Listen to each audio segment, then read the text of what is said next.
ہم ڈاکٹر مبارک علی سے بات کر رہے ہیں اور اب میرا ٹاپک یہ ہے ڈاکٹر صاحب کہ آپ کی بڑی اچھی کتاب ہے، میں نے بہت پہلے پڑھی تھی، المیہ تاریخ۔ اس میں آپ نے ایک چیپٹر لکھا ہے علماء اور سائنس، تو اس کے ریفرنس سے بتائیے کہ جو بر صغیر میں جو علماء کا اس حساب سے کردار رہا ہے کہ کوئی بھی نئی چیز آئی تو انہوں نے اس پہ فتوے لگائے، اور اس زمانے میں کئی چیزوں کو انہوں نے گناہ کبیرہ بھی کہا، جو کہ بعد میں پھر انہوں نے خود انہی چیزوں کو اپنا لیا۔ تو اس کے حوالے سے آپ ذرا ہمیں کچھ معلومات دیجیے۔ اب جب یہاں پر انگریزی راج آیا تو انگریزی راج کے آنے کے ساتھ یہاں پر ظاہر ہے کہ بہت سی تبدیلیاں آئیں، اور یورپ میں جو ٹیکنالوجی کی ترقی ہو رہی تھی یا جو یورپ کا کلچر تھا اس کی بھی بہت سی باتیں یہاں پر آئیں، اور خاص طور سے ٹیکنالوجی کی چیزیں۔ اچھا، اب یہاں پر علماء جو تھے وہ ظاہر ہے بڑے قدامت پرست تھے، اور ان کا یہ خیال تھا کہ یہ جو ٹیکنالوجی آ رہی ہے اس ٹیکنالوجی سے ہمارے مذہبی عقائد جو ہیں وہ متاثر ہوں گے، اور یہ ہمارے کلچر کے بھی خلاف ہے، تو انہوں نے ابتدائی دور میں اس کی مخالفت کی۔ اچھا، یہ مدرسہ دیوبند جو ہے یہ 1867 کے اندر یہ قائم ہوا تھا، اور اس کا جو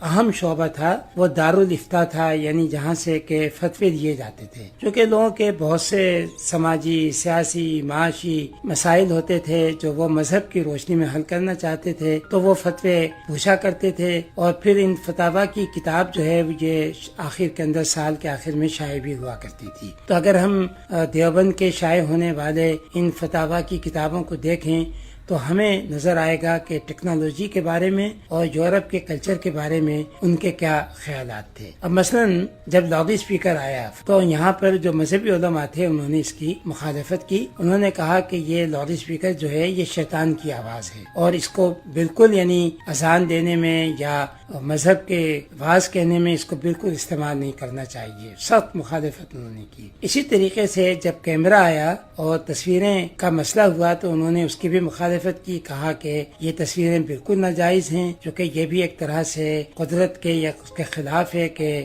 آپ کیمرے کے ذریعے سے ایک ہو بہو شکل جو ہے وہ تیار کرتے ہیں، اس کی بھی انہوں نے مخالفت کی۔ پھر مسئلہ جو تھا وہ یہ تھا کہ جب یہاں پر میڈیکل کی تعلیم شروع ہوئی تو اب میڈیکل کی تعلیم کے اندر تو یہ تھا کہ انسانی جسم کا مطالعہ کیا جاتا تھا، تو انہوں نے کہا نہیں، یہ مطالعہ کرنا جائز نہیں ہے۔ اگر یعنی انسانی ڈھانچے کی کوئی تصویر اگر بنائی جائے تو انہوں نے کہا کہ اس کے جسم کے کو ایک ساتھ نہیں رکھا جائے، بلکہ صرف اگر ایک ہاتھ ہے تو اس کو ہاتھ کو دکھایا جائے پینٹ تصویر کے اندر، اور اس سے سمجھایا جائے کہ کیا ہے، اس کے پیر کو دکھایا جائے، اس کی سر کو دکھایا جائے، پورا انسانی جسم جو ہے نہیں دکھایا جائے، اور مردہ جسم کا ڈائسیکشن جو ہے وہ تو بالکل یعنی ناممکن ہے، وہ تو بالکل نہیں کرنا چاہیے۔ تو اس طریقے سے دلچسپ بات یہ ہے کہ جب یہاں پر پہلے بیکری شروع ہوئی اور بسکٹس اور کیک جو ہیں وہ شروع ہوئے، تو علماء نے کہا کہ نہیں، بسکٹس اور کیک جو ہیں یہ بھی نہیں کھانے چاہیے، کیونکہ یہ ہمارے کلچر کے مخالف ہیں اور یہ یورپ سے مطلب کہ آئے ہیں، اس کی بھی انہوں نے مخالفت کی۔ پھر جو ایلوپیتھی کی دوائیں آئیں تو ان دواؤں کی مخالفت بھی کی کہ یہ دوائیں جو ہیں ان کو بھی ہمیں استعمال نہیں کرنا چاہیے۔ اچھا، آگے چل کر جب ٹائپ رائٹر ایجاد ہوا تو انہوں نے ٹائپ رائٹر کی بھی مخالفت کی۔ جب ریلوے شروع ہوئی تو انہوں نے ریلوے کی بھی مخالفت کی۔ تو یہ تھا کہ جتنی بھی مطلب کہ ٹیکنالوجی اور یہ سب آ رہی تھیں، مطلب کہ یہ اس کے حامی نہیں تھے۔ ہاسپٹل کا جب یہاں پر سلسلہ شروع ہوا تو اب ظاہر اسپتالوں میں وارڈ ہوتے تھے، اور وارڈ کے اندر تو یعنی سارے مریض جو ہیں ایک ہی وارڈ کے اندر اس زمانے میں ہوا کرتے تھے، تو انہوں نے ایسے اسپتالوں کے قیام کی بھی مخالفت کی۔ اگر آپ کو دیکھنا ہو تو ایک تو ان فتووں کو دیکھیے جن میں یہ تمام چیزیں، پھر اکبر الہ آبادی کا کلام آپ پڑھ لیجیے، چونکہ وہ خود بہت قدامت پرست ہے، تو بلکہ انہوں نے نئے جو تعلیمی ادارے قائم ہو رہے تھے اس کی مخالفت بھی کی کہ یہ تعلیمی ادارے جو ہیں ہمارے کلچر کو خراب کریں گے۔ اور عورتوں کے سلسلے میں تو خیر بہت زیادہ ان کا تھا کہ ان کو تو بالکل تعلیم نہیں دینی چاہیے، اور جس کا اظہار جو ہے خاص طور سے مولانا اشرف علی تھانوی کی کتاب بہشتی زیور میں ہوتا ہے، جس میں وہ عورتوں کی تعلیم کی قطعی مخالفت کرتے ہیں۔ تو اصل یہ تھا کہ برطانوی دور حکومت میں جو ٹیکنالوجیکل یا سائنٹیفک یا سماجی یا مطلب کس کو ہم کہیں ثقافتی چیزیں آ رہی تھیں یا ایجاداتیں آ رہی تھیں، اس کی علماء کی جانب سے سخت مخالفت کی گئی. لیکن پھر ہم یہ بھی دیکھتے ہیں کہ وقت کے ساتھ ساتھ ان کی اہمیت کا احساس جو ہے وہ بھی ہوتا چلا گیا، اور وہ ساری چیزیں جن کی انہوں نے ممانعت کی تھی یا جن کے خلاف انہوں نے فتوے دیے تھے، ایک ایک کر کے ان ساری چیزوں کو انہوں نے خود نے اختیار کر لیا، اور آج سب سے زیادہ استعمال اس کا یہی لوگ کر رہے ہیں. ڈاکٹر صاحب، آپ نے فوٹوگرافی کا ذکر کیا ہے کہ وہ چاہے ہاتھ سے بنی ہوئی تصویر ہو یا کیمرے سے کھینچی جائے، غالباً آپ کنفرم کریں کہ وہ گناہ کبیرہ میں آتی تھی. اور اسی طرح جب ٹی وی آیا ہے تو ٹی وی پہ آنا یا تھیٹر کو دیکھنا یا اس کا بنانا یا اس میں کام کرنا، یہ بھی غالباً جہاں تک مجھے یاد پڑتا ہے، آپ کی کتاب میں نے پڑھا کہ یہ گناہ کبیرہ میں آتا تھا. تو یہ کیا یعنی یہ حقیقت ہے کہ ایسے ہی تھا؟ ہاں دیکھیں، ایک تو جب ریڈیو آیا ہے تو ریڈیو کی انہوں نے مخالفت کی. انہوں نے کہا کہ ریڈیو میں جہاں ایک طرف اگر ہم کوئی مذہب کی تبلیغ کرتے ہیں تو وہاں گانے بھی ہوتے ہیں، تو انہوں نے کہا ایک ہی چیز میں جہاں یہ دونوں باتیں ہوں متضاد قسم کی، تو ایسی چیز کو استعمال نہیں کرنا چاہیے. تو اس لیے انہوں نے ٹی وی کی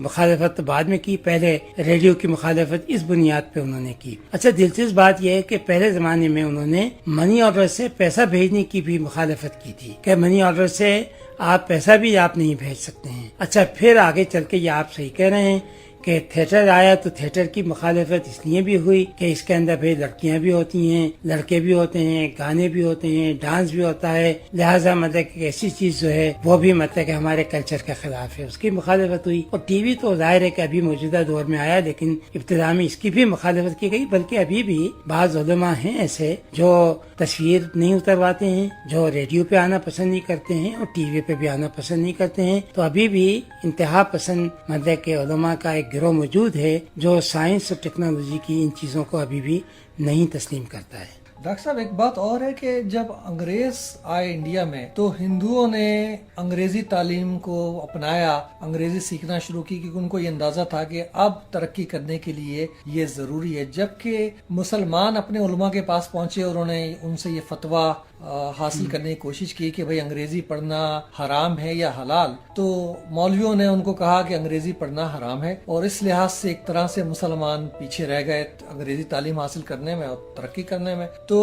یہ کیا ایک بات ہے کہ ہندو جو ہے وہ اپنے مذہبی لیڈروں کے پاس نہیں گئے، لیکن مسلمانوں نے جا کے اور اپنے مولویوں سے فتویٰ حاصل کیا؟ ہاں دیکھیں، ہندوؤں کے اندر یعنی اس قسم کا کوئی وہ نہیں تھا کہ اپنے تمام سماجی، سیاسی، معاشی یا سائنسی معاملات میں پنڈتوں سے فتوے لیں یا مشورہ کریں یا ان سے پوچھیں کہ یہ حلال ہے یا حرام. تو انہوں نے آسانی کے ساتھ مطلب کہ جو نئی تبدیلیاں آ رہی تھیں انہوں نے ان کو قبول کر لیا. اچھا، مسلمانوں میں بھی یہ ہوا کہ یعنی ہر چیز کا فتویٰ لینا، نا جو بھی نئی چیز ہو، نئی بات ہو، اور وہ فتویٰ لینے کے لیے ظاہر علماء کے پاس جاتے ہیں، جو آج بھی جاتے ہیں. مطلب کہ آج بھی بہت سے مسائل ہیں کہ ڈی این اے کے تحت یعنی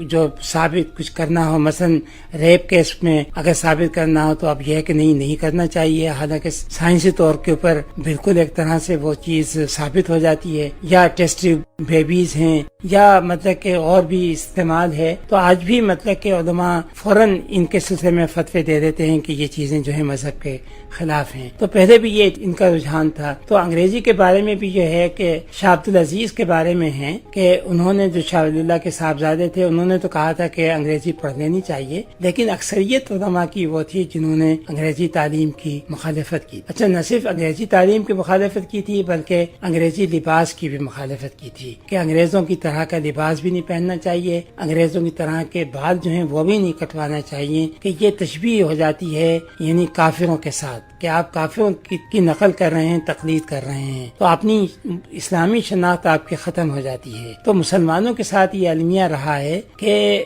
وہ حالات کے تحت یہ نہیں دیکھتے کہ یہ چیز جو ہے ان کے لیے مفید ہے یا نہیں ہے. وہ علماء سے فتویٰ لیتے ہیں اور علماء جو ہیں ان کو جدید حالات سے واقفیت نہیں ہوتی ہے. وہ مذہبی علوم کے اندر ضرور ماہر ہوں گے، لیکن جدید سائنس، جدید ٹیکنالوجی، جدید سماجی علوم، جدید نظریات، اس سے ان کو کوئی واقفیت نہیں ہوتی ہے. لہذا نتیجہ اس کا جو ہے وہ یہ ہے کہ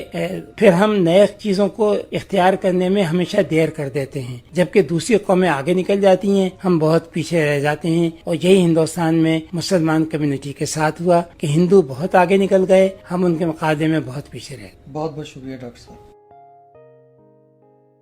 آپ کا شکریہ سننے، غور و فکر کرنے اور اس پیغام کو شیئر کرنے کا.